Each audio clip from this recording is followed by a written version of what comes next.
Ayan mga ka-idol, no, napalitan na natin yung yung kaninang modified na rectifier diode, yung bridge diode yan.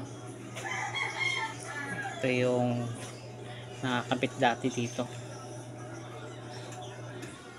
Yan, nakaganyan yan dati. Yan yung ginawa nung unang technician yan. So leak na yan, no, shorted na siya, tinanggal na natin at pinalitan natin nung kagaya nung original yan, yung sinasabi ko.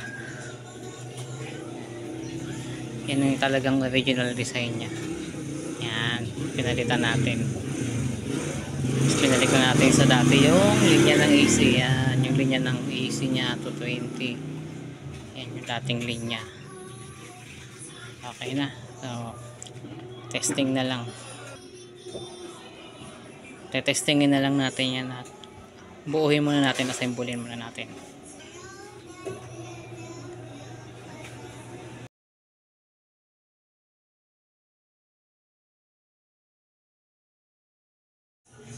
Okay na po yung ating cassette. Ayan. Oh, diba? Umiilaw na siya.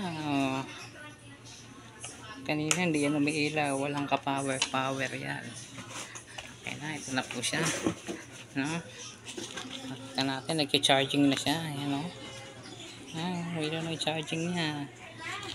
Bunutin natin sa saksakan. Nawala. Mayroon na charging. Saksak uli. Ayan o. Diba? At syempre, hindi tayo makukontento ng ganyan lang. Kailangan natin patunogin niya.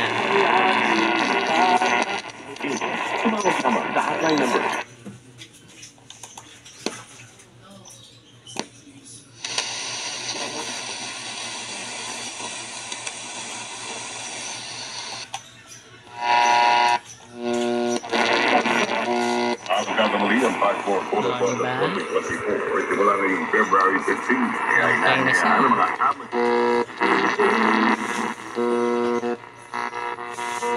Ito po ang ating usapan. Pwede ba kitang tawagin na sa'yo? Ano mo? Sete, ang isuwesi ka mo. Pasingan siya buksan.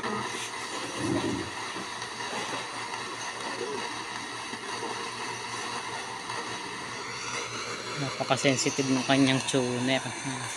Konting galaw lang. Lumilipat agad.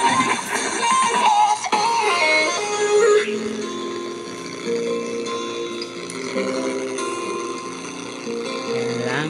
Thank you sa panonood at bye-bye!